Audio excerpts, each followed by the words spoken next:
The invitation sat untouched on my kitchen counter for 2 weeks before Vanessa finally called to check in. Her annual summer gala at the Harbor Club. Black tie, 200 guests, the social event of the season. My name had once been on that guest list. Past tense. "Claire, I just want to be upfront with you," she began, her voice sweet but dripping with that familiar superiority. "Michael and I thought it might be best if you skipped the gala this year. The crowd's gotten a bit elevated. Diplomats, executives, people from Michael's global network. You tend to get a little shy at these things, and I'd hate for you to feel out of place." I stirred my coffee slowly, sunlight spilling across the small table in my modest apartment. "I see. It's nothing personal," she continued quickly. "It's just that Michael's been cultivating some very important connections. The Kenyan ambassador, members of the EU trade delegation, a businessman from Saudi Arabia. These people speak half a dozen languages and debate policy for fun. I just don't want you to feel uncomfortable." I thought of yesterday's high-level briefing, the one where I'd presented a detailed report on East African trade routes. The same meeting where Ambassador Omandi himself had thanked me for my insight and asked to work with me again. "I understand," I said quietly. "See, I knew you'd be reasonable. You've always been good at staying in your lane. Not everyone's cut out for that high society world, and that's fine. You've got your little translation thing, your peaceful life. That's perfect for you. My little translation thing. Also known as my position as senior interpreter and cultural liaison for the U.S. State Department." But I didn't bother correcting her. I never had. She didn't know that I facilitated negotiations between diplomats, briefed the Secretary of State, and held top-secret clearance. "Thanks for being honest," I told her lightly. "You're the best. And don't worry about a gift," she added breezily. "I know things must be tight right now. Love you." Blick. That was 3 weeks ago. Since then, I'd watched her Instagram explode with photos of the event prep. The custom Valentino gown, the imported orchids, the 5-tier cake shaped like a globe to symbolize Michael's international vision. Every shot of the seating chart conveniently cropped before my name would have appeared. At work, Derek had noticed. "Isn't that your sister?" he asked, glancing at her posts. "The Harbor Club Gala's the same night as the trade reception, the one Ambassador Omandi's hosting." "What a coincidence," I'd said. "You're the lead interpreter for that visit, right?" "I am." "Does she even know what you do?" I just smiled and turned back to my translation notes. The day of the event was warm and cloudless. I spent the morning finalizing logistics for the trade reception, where Ambassador Omandi was set to announce a new partnership initiative. Representatives from the EU, several U.S. firms, and East African business leaders would all be in attendance. "Claire, we'll need you on site by 7, my supervisor Margaret reminded me. "The ambassador specifically requested you handle the interpretation. Says you're the only one who fully understands Kikuyu business etiquette." "I'll be there by 6:35. My phone buzzed. "Claire. Quick call, we're in crisis with the florist. Just wanted to wish you a peaceful night in. Maybe some takeout and a movie. You deserve something simple. Love you." Blick. I finished my makeup, pinned my hair into a sleek updo, and ordered a car. The reception was held at the Meridian, just a short walk from the Harbor Club, where my sister's gala would be in full swing. I arrived early, stepping out into the golden light of early evening. Ambassador Omandi greeted me warmly at the entrance. "Claire," he said, switching to Swahili. "I'm glad you came early. Let's go over the speech together." For 20 minutes we reviewed key points and name pronunciations. His chief of staff, David Kamani, joined us to confirm the final guest list. "Several American executives will attend," Ambassador Omandi said, "including a Michael Chin. His companies expressed strong interest in our Nairobi infrastructure projects. You know him, yes?" "He's my brother-in-law," I replied evenly. "Perfect. Then I trust you can make the introductions. I imagine you've already discussed these opportunities with him." I smiled faintly. Michael had no idea. No idea I'd spent the last 6 months helping to design the very initiative he was hoping to profit from. By 7 o'clock, the reception was in full swing. Guests filtered in, the air buzzing with the easy hum of power and money. I stood beside Ambassador Omandi, ready to interpret as the room filled with diplomats, investors and senior officials. At 7:15 I spotted them. Michael entered first. Crisp tuxedo, confident smile, surveying the crowd like he already owned it. Vanessa followed, radiant in her Valentino gown, diamonds glittering under the chandeliers. They moved as a unit, trailed by Michael's business partners and their perfectly polished spouses. Vanessa's gaze swept the room, practiced and predatory, scanning faces, ranking names, calculating who mattered. Her eyes passed over me twice without a flicker of recognition. To her, I was just another staff member in formal dress. Ambassador Omandi leaned toward me. "Claire, I should welcome the new arrivals. That's Mr. Michael Chin, correct?" "Yes, Your Excellency," I replied. Together we crossed the room.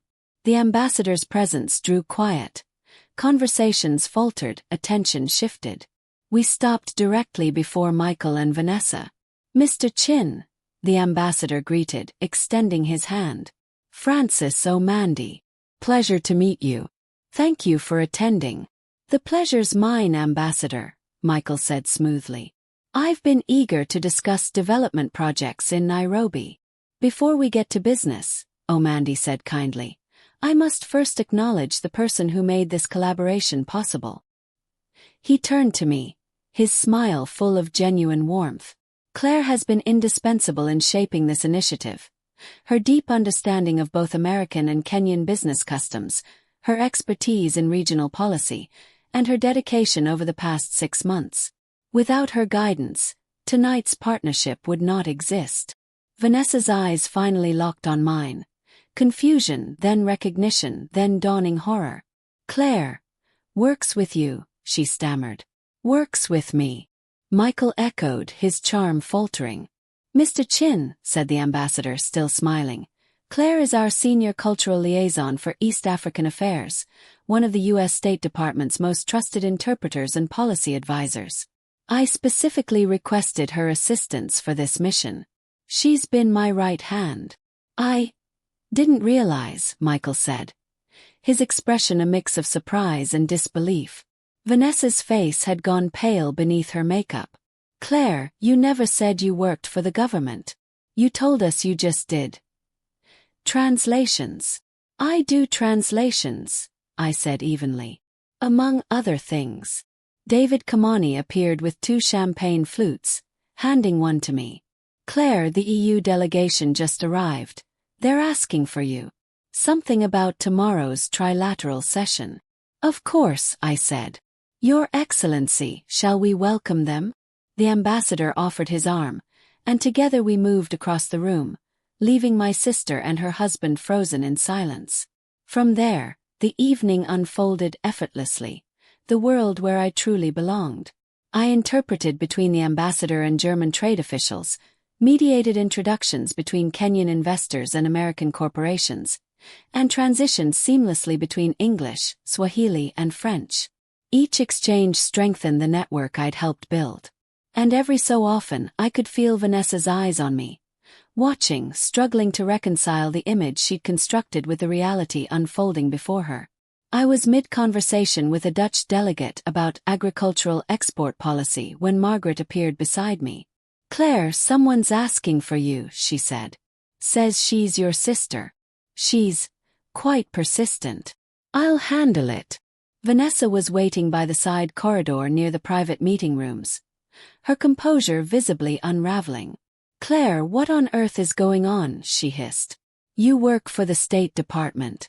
You know the Kenyan ambassador. You're some kind of diplomatic advisor. You never told us. You never asked," I said quietly. "You were content thinking I was just a translator, someone who handles menus and tourist brochures." "Well, you are a translator," she said, defensive now. "Yes," I replied. "I translate, at the highest levels of international diplomacy." But when you heard translator, You imagined something simple, something small. Something beneath you. How were we supposed to know? She demanded. You could have asked, I said calmly. You could have cared enough to learn. Instead, you dismissed what I do, called it my little translation job. You assumed I couldn't fit into your sophisticated circles. Vanessa blinked, stunned. You heard that. I heard it all, I said softly. And you meant every word. Every time you looked down on me while bragging about your important friends. Her voice rose, sharp with panic. Michael needs to make connections with these people. The Kenyan ambassador. The EU delegation. All the people Michael had been desperate to meet for months. And I'd known them all along. I work with them, I said evenly. Vanessa's voice snapped like glass. And you didn't think to introduce him? To help your brother-in-law's company? I met her eyes. You disinvited me from your gala because you thought I couldn't handle your sophisticated guests. And now you're furious I didn't drop everything to advance Michael's business. Do you even hear yourself? That's different, she protested. This is family helping family. Family doesn't shut out family for not being impressive enough. Before she could reply, a woman wearing an EU badge approached briskly. Miss Hayes. Ambassador Omandi is ready for his announcement. He's asked for you on stage. Of course, I said. I gently freed my arm from Vanessa's grip. Excuse me. Back in the main hall, a low stage had been arranged at the front. Ambassador Omandi stood at the microphone, calm and dignified. I took my place just behind him, the traditional stance for interpreters. The crowd hushed. Ladies and gentlemen, the ambassador began, thank you for joining us tonight. We are proud to announce a groundbreaking partnership between Kenya and the United States, a collaboration rooted in sustainable growth, innovation, and mutual prosperity. I translated his words into English with practiced ease. The agreement he spoke of, worth $50 million, would reshape East Africa's economic landscape. Then he smiled, glancing toward me. This initiative exists because of people who bridge cultures. I'd like to recognize one of them, Ms. Claire Hayes. He gestured for me to step forward. Cameras flashed like a storm. For 6 months, he continued, Claire has worked tirelessly alongside our delegation, translating not only our words but our intentions. She represents the excellence every diplomatic team hopes to find. Applause rippled through the hall. He slipped a handcrafted Kenyan bracelet onto my wrist. I thanked him, first in Swahili, then in English, and stepped back. Across the room I caught Vanessa's face, stunned, wide-eyed. Michael's expression had already shifted to calculation. The reception flowed on, a whirl of conversation and deal-making. I moved easily among the guests, interpreting, connecting, smoothing every exchange. This was my world. My work, my purpose. Around 9, Michael approached, alone this time. Claire, he said quietly, I owe you an apology. I've known you for years and never asked what you actually do. He nodded. That's true. He hesitated. My firm's been chasing the Nairobi infrastructure contract. I had no idea you were involved. I know, I said calmly.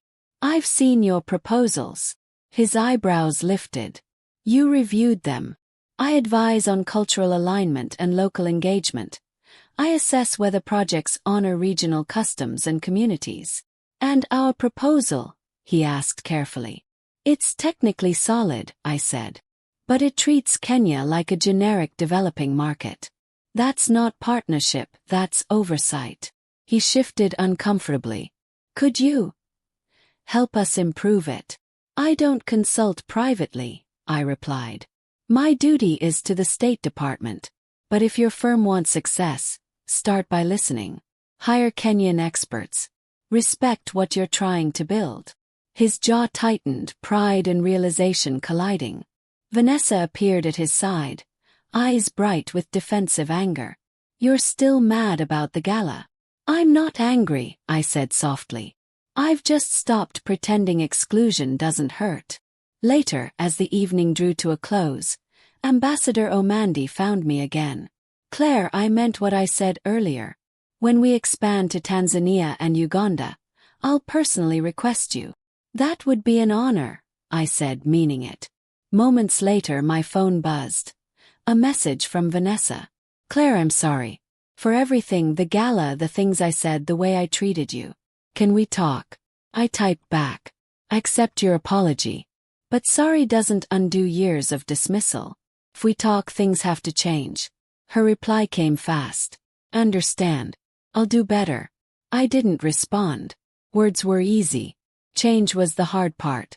That night, I went home to my quiet apartment. The bracelet shimmered against my wrist. A reminder of the work that mattered. Tomorrow, I'd brief the secretary. Next week, Geneva. Maybe Nairobi after that. Vanessa's version of success had never been mine. Mine was real, built on purpose, respect, and integrity. By morning, photos from the event were everywhere. Me beside the ambassador, smiling, the bracelet gleaming under the lights. A headline read, "Behind every diplomat, the interpreter who makes it happen." Then Mom called. "Claire, why didn't you tell us you work with ambassadors?" "I tried, Mom," I said gently. "You just never wanted to hear it." There was a pause. Then softly, "You're right. I'm sorry, sweetheart. It wasn't everything. But it was a start."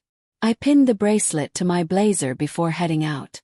A new partnership awaited, and a world still in need of connection. They once said I was too simple for their circles. But while they were chasing the idea of sophistication, I was already living it.